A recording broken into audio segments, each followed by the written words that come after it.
بسم اللہ الرحمن الرحیم۔ پاک پروردگار کے بابرکت نام سے شروع، جو دلوں کے راز خوب جانتا ہے۔ حضرت امام علی علیہ السلام کا فرمان عالی شان ہے کہ حکمت کی بات مومن کی گم شدہ چیز ہے۔ اگر یہ چیز منافق کے منہ سے نکلے تب بھی اسے لے لینا چاہیے۔ جو شخص اپنی عقل کو قابو میں رکھتا ہے وہ حکیم بن جاتا ہے، اور جو شخص اپنے اللہ کی نافرمانی سے بچتا ہے وہ عزت پاتا ہے۔ آپ نے فرمایا کہ پہلے اندازہ کر اور اس کے بعد کاٹ، پہلے فکر کر اور اس کے بعد بول، اور پہلے خوب دیکھ بھال لے پھر کام کر۔ جب آدمی کی حکمت و عقل مندی مضبوط ہوتی ہے تو نفسانی خواہش کمزور ہو جاتی ہے۔ حکیم زیادہ تر اس وقت تھکتا ہے جب وہ بے وقوف سے ہم کلام ہو۔ آپ علیہ السلام نے فرمایا کہ 3 کاموں میں کبھی حیا نہیں کرنی چاہیے: مہمان کی خدمت، باپ اور استاد کی تعظیم کے لیے کھڑا ہونا اور حق کی تلاش۔ جس شخص میں حیا نہیں ہوتی اس میں خیر اور خوبی نہیں ہوتی۔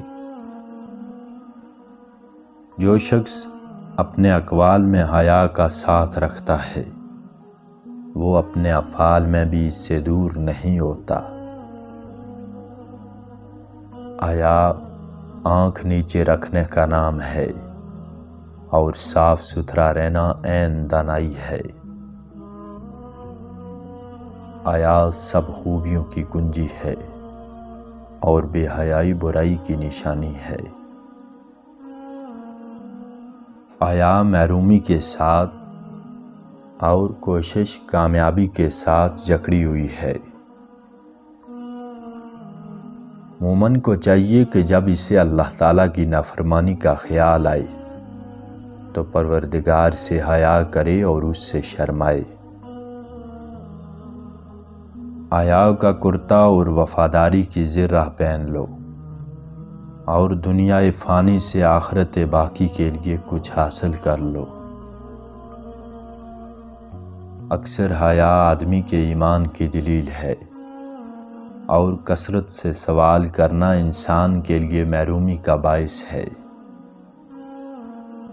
وہ بدترین شخص ہے جو اس بات کی پرواہ نہ کرے کہ لوگ اسے برا خیال کریں گے۔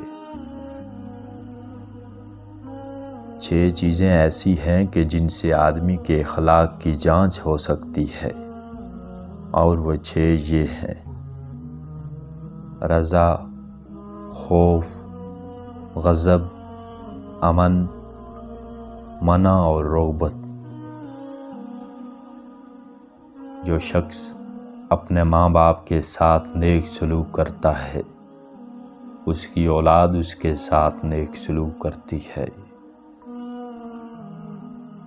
ہر وہ دن تمہارے لیے عید ہے جس دن تم اپنی ماں سے مسکرا کے بات کرو۔ لوگوں کے ساتھ نیک سلوک کرنا اللہ تعالیٰ کی رحمت کو پانا ہے۔ کم ظرف کی عادت ہے کہ اگر اس سے کسی کے ساتھ نیک سلوک ہو جائے تو اس کو اپنا قرض خیال کرتا ہے اور ہمیشہ اس کو واپس لینے کی خواہش رکھتا ہے۔